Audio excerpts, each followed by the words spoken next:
Banyita Ishimwe Kevin, nkaba ndi umukinnyi wa APR Football Club.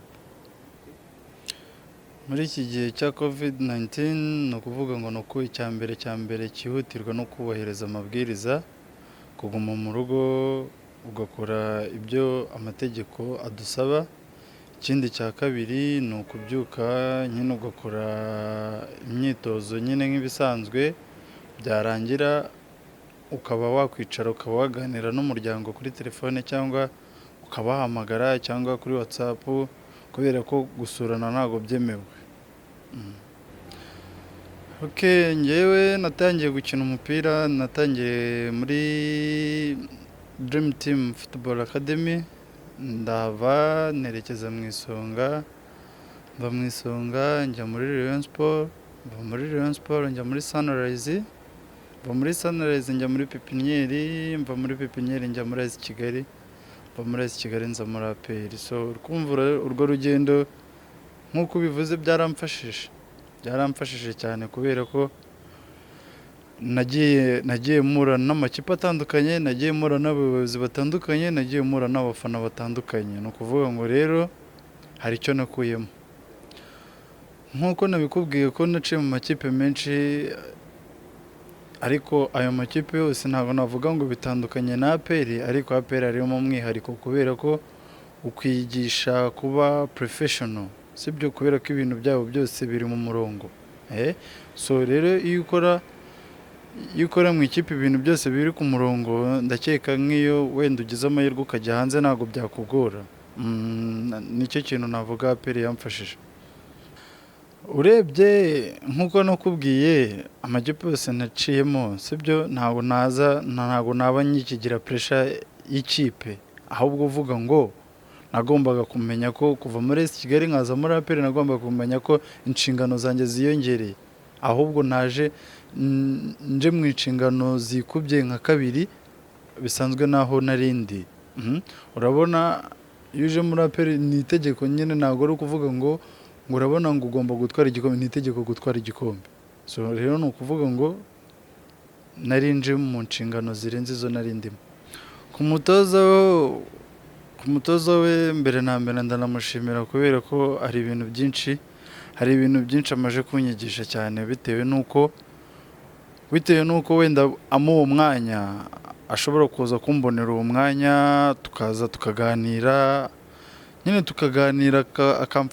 akamfata nk'aho nyine akicisha bugufi, tukaba twaganira, nkaba namubwira ikimurimo akaba yansubiza. Urebye amaje kumfasha ibintu byinshi. Mu kibuga bose ni bamwe, baratoza ariko ikintu umwihariko wa koca wa APR ni uko ntago birangirira mu kibuga gusa, ahubwo no mu buzima busanzwe, sibyo? Akugeraho mukaba mwanaganira. So uri kumva ko rero uwo muntu aba ameze nk'umubyeyi. Umubyeyi ntabwo avuga ngo yakuriye minervare gusa ngo agende yicara, aba agomba no kugukurikirana no mu buzima bundi busanzwe. Nicyo kintu, niyo diferanse irimo hagati yabo nawe. Abantu benshi rero banzi ko nyiramahane, kandi njye nditonda pe, nawe wabibona ko nitonda, ariko kereka nyine abantu banyumva, ariko ngenda umuntu uri humble cyane. Njye nkunda gusabana, nkunda gukina, nkunda kuba ndi kumwe n'inshuti zanjye. Urebye n'ibyo n'umuryango. Mbere nakundaga amafiriti, ariko naje gusanga hano muri APR nyine babibuza, kubera ko nyine ntabwo ari meza. So rero uba ugomba kubireka, kubera ko akenshi na kenshi nyine bikongerera amavuta, kandi uba ugomba kurya ibintu bidafite amavuta kenshi. Kunywa njye nywa fanta akagaziye. Nta muntu unywa fanta ucagura, fanta yose ni fanta. So ni ukuvuga ngo mbere na mbere ndamanza mbashimire cyane ku bwitange batweretse uriya mwaka. Nubwo abantu bavuga ngo ntabwo byari byoroshye, ariko byari bikomeye cyane, kubera ko twarwanaga n'ibintu bigera nko kuri bitatu. Urarwana, icya mbere urwanira stati ya APR, icya kabiri twarwanaga no kudatsindwa, kurangiza unbeaten, icya gatatu twarwananaga nacyo ni ubwacu. Kuvuga ngo twarwanaga natwe ubwacu, uri kumva twari turi bashya twese, kandi bari batuguze birukanye abandi, so ni ukuvuga ngo twagombaga kurwana cyane kugira ngo hataza kuvuga ngo abo twirukanye n'abo twazanye ngo ni bamwe cyangwa bakaba banakwicuza iyo ibintu bakoze. Oya, twagombaga kurwana cyane ku buryo tukarwanira n'abantu bafashe icyo cyemezo cyo kuvuga ngo reka batugure kubereka ko nyine batibeshye.